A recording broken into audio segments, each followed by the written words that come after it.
Quels sont les rapports entre politique, idéologie et libre arbitre? Pour les psychologues Jost et Amodio, comment se fait-il que des individus et des groupes puissent être si fortement inspirés par une configuration abstraite d'idées qu'ils sont prêts à sacrifier même leur propre vie? Du point de vue empirique, chacun sait comment passer une soirée difficile avec des inconnus.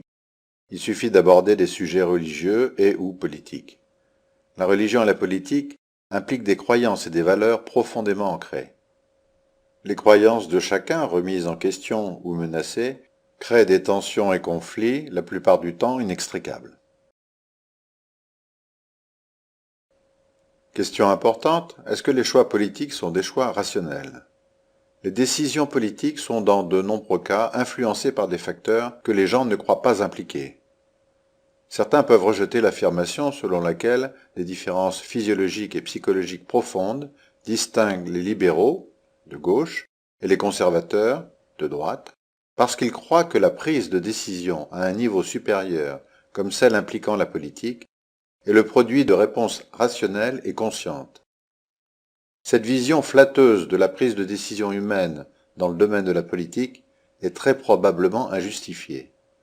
En fait, il y a toujours une idéologie et des valeurs sous-jacentes plus ou moins conscientes et rationnelles dans ses propres convictions politiques. Comme le montrent un certain nombre d'études, les gens utilisent des heuristiques décisionnelles superficielles, telles que des impressions de compétences, faites uniquement à partir de l'apparence du visage, pour décider pour qui voter. Les seules différences dans la forme du visage entre les candidats permettent de prédire qui gagnera ou perdra une élection. Les données démontrent systématiquement une heuristique affective dans la prise de décision politique.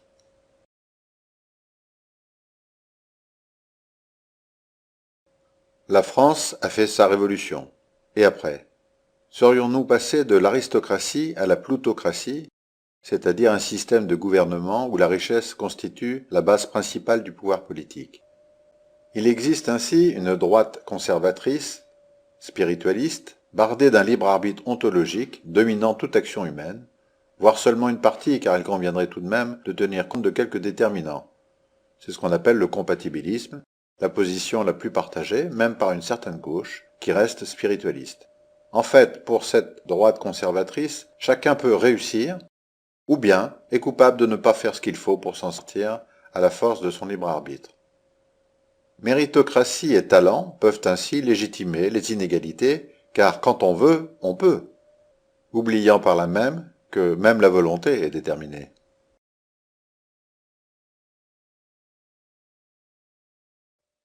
Quelles sont les valeurs de droite? La croyance au libre arbitre est associée à une vision du monde comprenant des facettes telles que l'autoritarisme, la religiosité, la punitivité et les normes moralistes pour se juger et juger les autres. L'élément commun semble être un sens aigu de la responsabilité, c'est-à-dire de la culpabilité personnelle. Les libéraux, à gauche, obtiennent systématiquement des scores plus élevés que les conservateurs de droite sur les échelles d'empathie et d'ouverture intellectuelle, selon certaines études sur le sujet.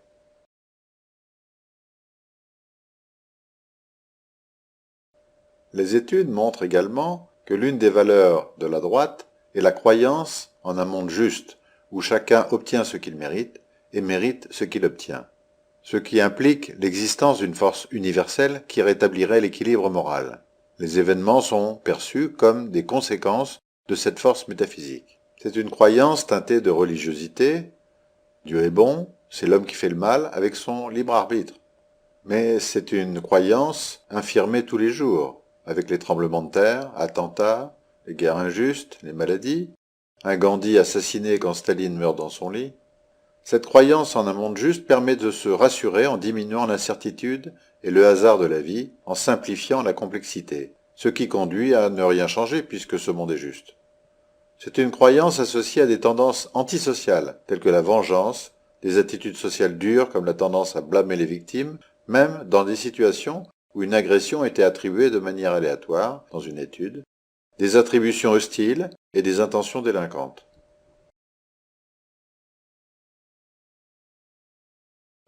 L'une des valeurs cardinales de la droite, c'est la liberté, valeur dont la gauche se réclame également, mais qui du côté droit peut prendre des formes anciennes ou modernes des plus critiquables. Par exemple, la liberté d'exploiter les enfants, les femmes, les pas tout blancs, les défavorisés, la liberté de polluer l'environnement au détriment des populations, la liberté d'empêcher le mariage pour tous, l'IVG, l'aide médicale à mourir, le suicide assisté, liberté du port d'armes aux USA, 45 000 morts par arme à feu en 2020, la liberté de condamner à mort des humains qui ne peuvent pas faire autrement que ce qu'ils font. Brandir ce type de liberté est la pire des choses.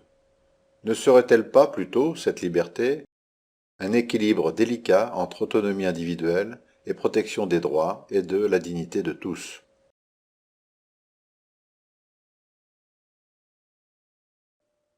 Toujours dans le cadre de la droite et de ses valeurs, quelques mots sur la romancière préférée de Donald Trump, Ayn Rand.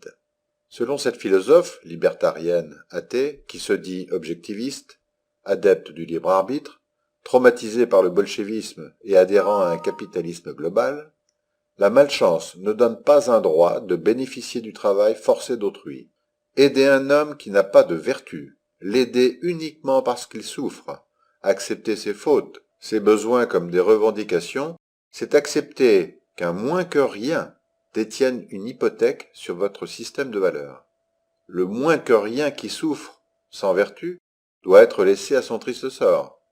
Et ce serait une position vertueuse de parler d'un homme sans vertu de cette manière? Cela dit, Ayn Rand est loin d'être inhumaine puisqu'elle accepte qu'on puisse aider un pauvre si on le souhaite.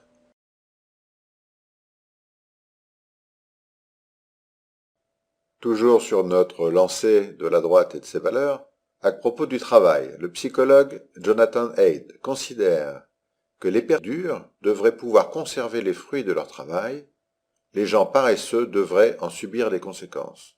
Le problème, c'est que les paresseux n'ont pas choisi librement d'être paresseux, comme le montre l'étude en référence. Autre valeur de la droite, la pureté, quitte à user du canon. Je suis convaincu qu'une auto-épuration naturelle de la société ne ferait que renforcer notre pays, nous dit Poutine.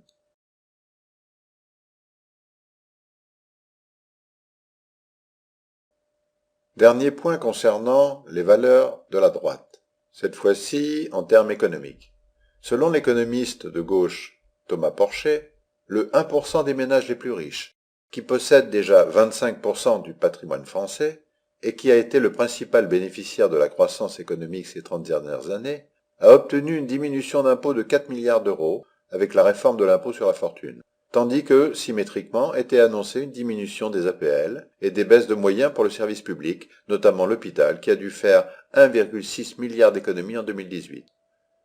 La dette publique est agitée comme un épouvantail quand il s'agit de financer l'éducation, les hôpitaux, la petite enfance, mais disparaît quand il est question de baisser la fiscalité sur les plus riches ou les grandes entreprises.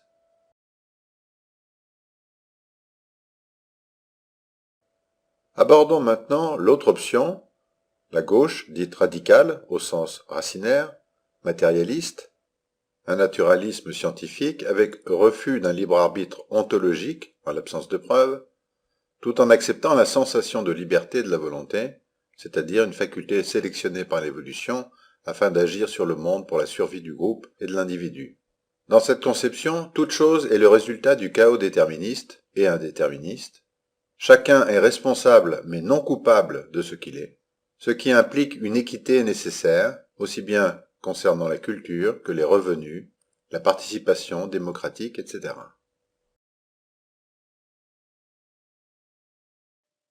Dans l'esprit des lois, Montesquieu, qui est considéré comme un précurseur des valeurs démocratiques et libérales, écrit « Pour maintenir l'esprit de commerce, il faut que les lois, divisant les fortunes à mesure que le commerce les grossit, mettent chaque citoyen pauvre dans une assez grande aisance pour pouvoir travailler comme les autres, et chaque citoyen riche dans une telle médiocrité qu'il ait besoin de son travail pour conserver ou pour acquérir. »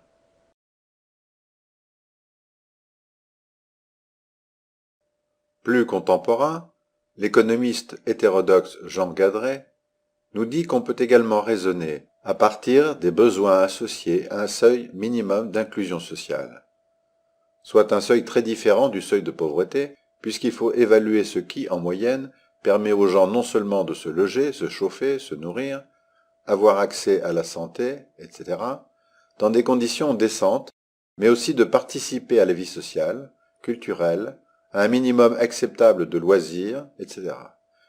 Il s'agit d'un socle de revenus, ou plus exactement de niveau de vie, pour tenir compte des compositions diverses des ménages, autorisant une vie personnelle et sociale de qualité décente.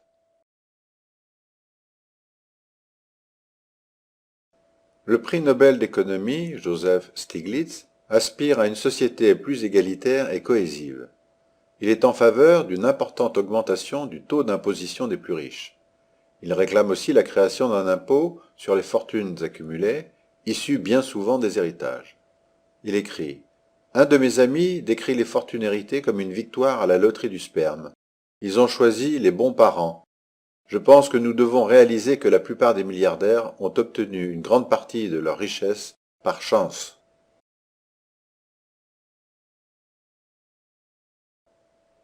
Mais alors, après toutes ces considérations, comment peut-on être de droite?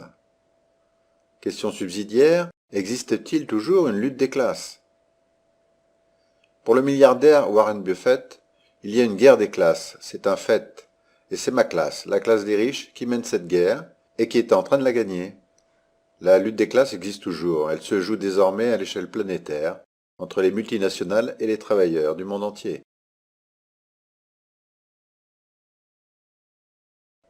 Toujours dans la rubrique « Comment peut-on être de droite ?», voici quelques déterminants du conservatisme, dont l'âge. Un des déterminants correspond à l'expérience et à la notion de stabilité. Les individus âgés valorisent stabilité et ordre, préférant un statu quo familier plutôt que l'aventure progressiste. Ils se concentrent davantage sur l'objectif à court terme, consistant à optimiser leur bien-être psychologique, plutôt que sur l'objectif à long terme consistant à se préparer aux défis à venir. Un autre déterminant correspond à la sécurité économique. Les mêmes peuvent être préoccupés par la sécurité de leurs économies et pensions, les amenant à soutenir des politiques qui promettent de protéger leurs intérêts. Enfin, un autre déterminant concernant les valeurs traditionnelles, c'est-à-dire l'attachement aux normes sociales établies, le « c'était mieux avant », c'est-à-dire quand on était jeune. Nous assistons à une proportion croissante de personnes âgées dans nos sociétés et qui votent contrairement aux plus jeunes. D'où peut-être cette dérive droitière que l'on constate un peu partout. Quelques autres déterminants du conservatisme. Avec une nette tendance à l'arrogance, à l'autoritarisme, au nationalisme, voire à l'impérialisme, qui mène trop souvent à la guerre, et comme on ne change pas de dirigeant en pleine guerre, on aboutit à un cercle vicieux jusqu'à la victoire ou la défaite. Ça a été le cas pour Bonaparte, Hitler, Mussolini, Hirohito, Poutine, peut-être, après des centaines de milliers de morts.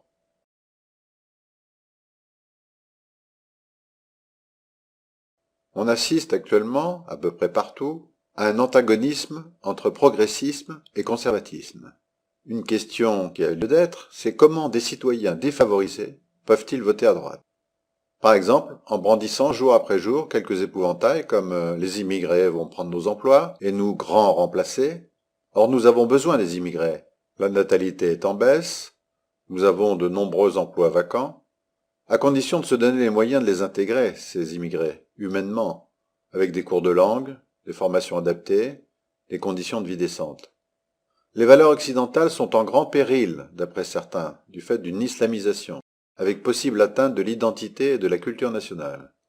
Mais nos valeurs de démocratie, de droits de l'homme, de liberté d'expression et de laïcité ne sont pas menacées si l'on reste vigilant. Nous avons des lois nécessaires pour les faire appliquer.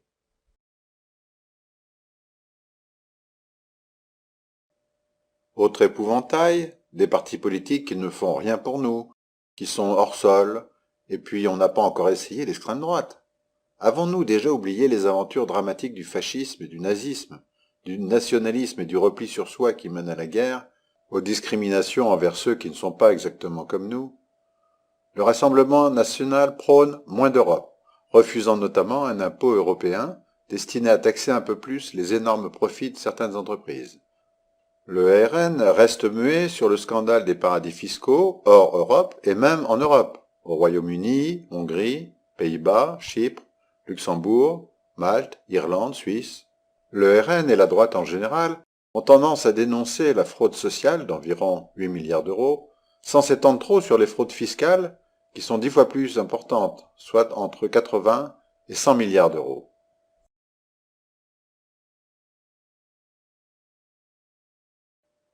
Toujours dans le cadre de cette guerre entre progressisme et conservatisme, mais comment donc les citoyens défavorisés peuvent-ils voter à droite?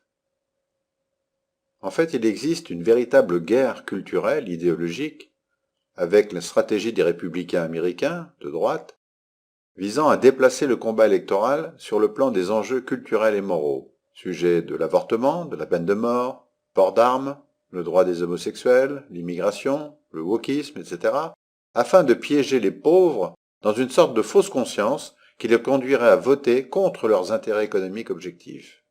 La droite encourage le travail et la réussite individuelle, car le libre arbitre est souverain dans cette idéologie, ce qui permet de justifier des inégalités qui, de fait, seraient soi-disant naturelles.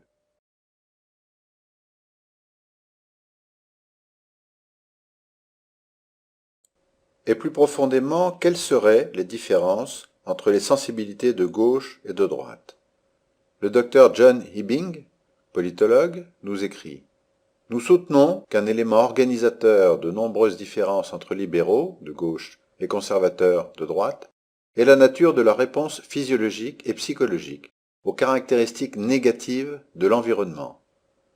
Les individus physiologiquement et psychologiquement sensibles aux stimuli négatifs, ce qu'on appelle le biais de négativité ou biais de menace, auraient tendance à approuver des politiques publiques de droite qui minimisent les menaces en donnant la priorité aux solutions passées et traditionnelles, en limitant les institutions de soutien dans le cadre d'un marché libre qui n'exige pas de générosité ni d'altruisme, en étant protecteurs, en promouvant leur propre groupe par rapport aux groupes extérieurs et en adoptant des figures d'autorité.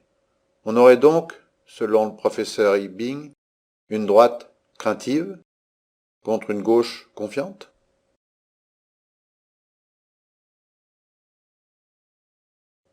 Dans le prolongement de ces hypothèses expliquant les différences entre gauche et droite, il semble exister des éléments troublants provenant des neurosciences à la base de ce qu'on appelle maintenant la neuropolitique.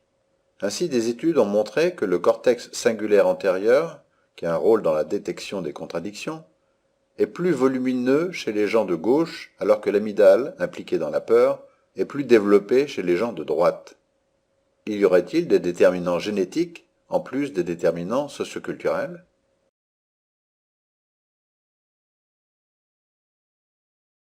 Il existe donc des études montrant que des individus plus sensibles à la menace pourraient être plus enclins à adopter des positions politiques conservatrices. La question qui se pose alors, c'est est-ce qu'une grosse amygdale entraîne la peur, ou est-ce qu'à l'inverse, c'est la peur qui conduit à des amygdales plus importantes? En fait, toujours la même question de l'œuf et la poule. Dans le cadre de l'évolution, cette question n'a pas grand sens.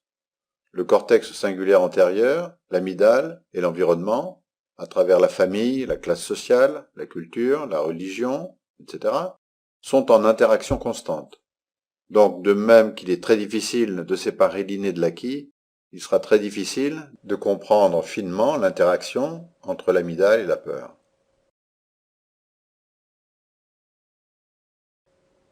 Une question vient alors à l'esprit.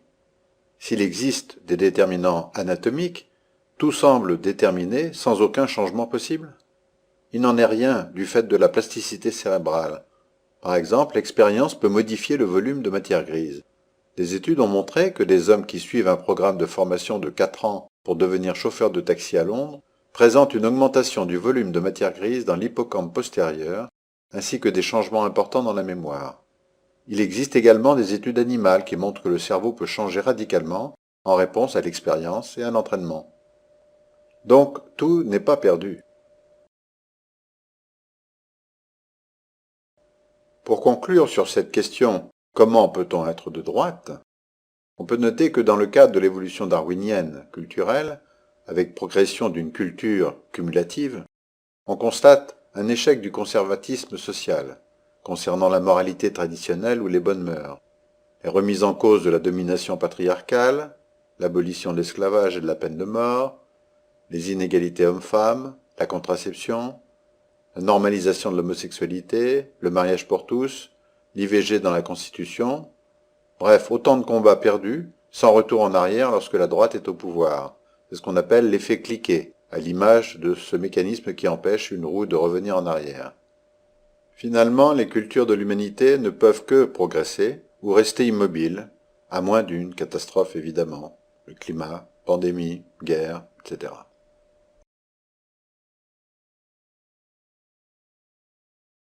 Pour finir cette rubrique sur la politique, quelques réflexions sur notre chère devise républicaine, liberté, égalité, fraternité, et ce que l'on peut en dire du point de vue du naturalisme. D'abord, la liberté. Saint-Just avait déclaré à l'époque « La France vote la liberté du monde ». Mais de quelle liberté parle-t-on si la liberté garantie par la Constitution de recourir à l'IVG ne s'accompagne pas des structures médicales nécessaires à l'exercice de cette liberté? Si le libre arbitre ontologique ne peut pas exister dans un paradigme naturaliste, la liberté de penser et d'agir est nécessairement sous contrainte de déterminants connus et inconnus. La liberté serait donc simplement la capacité d'agir en accord avec les lois naturelles et les contraintes environnementales. Plutôt que la notion vague et discutable de liberté, les concepts d'autonomie et d'émancipation seraient plus adaptés à la réalité naturaliste, soit un processus par lequel un homme ou un groupe d'hommes détermine ses règles de conduite, avec intériorisation de valeurs dans un processus de négociation personnelle avec les systèmes normatifs d'interdépendance et de contraintes sociales, mais sans aucune référence à un quelconque libre arbitre.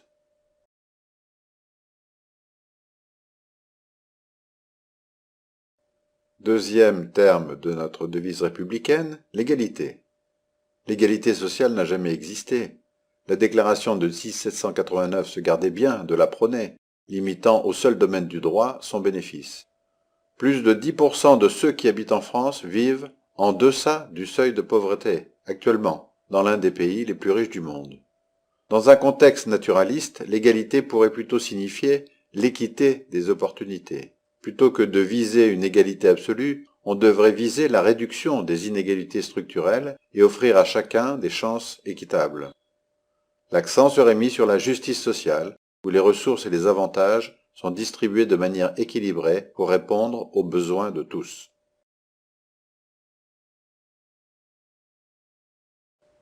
Fraternité maintenant. Sommes-nous tous frères, même les sœurs?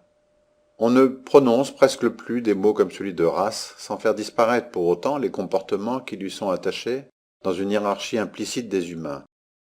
Peut-être faudrait-il élargir le terme de fraternité à la notion d'adelphité, comme le propose depuis 2018 le Haut Conseil à l'égalité entre les hommes et les femmes. Si le libre arbitre ontologique ne peut pas exister dans le paradigme naturaliste, l'autre est tout autant déterminé que moi. Il est un autre moi-même au sens large. Plutôt que de se limiter aux relations humaines, la delphité engloberait également notre responsabilité envers la planète et les autres espèces vivantes.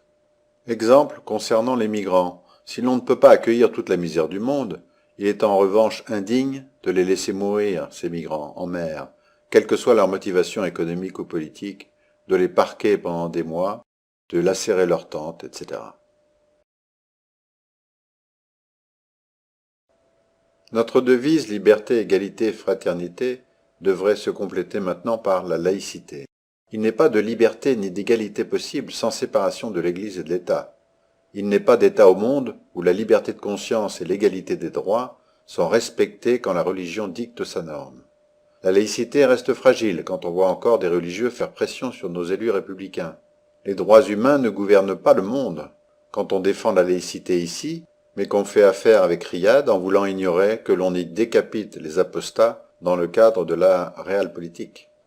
Puisqu'un libre arbitre ontologique ne peut pas exister dans un paradigme naturaliste, punition, culpabilité, méritocratie, inégalité devraient être bannis dans une laïcité étendue à la justice, l'économie, la politique.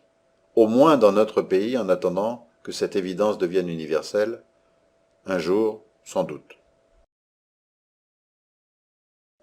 Pour clore cette rubrique, une dernière question concernant la politique et nous. On peut certes ne pas s'intéresser à la politique, mais rappelons-nous que la politique s'intéresse à nous, notamment du fait d'une influence sur notre vie quotidienne. La politique joue un rôle essentiel dans notre vie de tous les jours. Des lois votées par les gouvernements influencent nos choix, de l'emballage de nos courses à la voiture que nous achetons, en passant par les impôts que nous payons et les études que nous entreprenons. Soit également une contribution au changement. En nous éduquant et en nous impliquant, nous pouvons apporter une petite contribution pour un monde meilleur. Et in fine, préserver le futur personnel et commun. Les décisions politiques ont un impact sur la stabilité mondiale, la paix et la sécurité.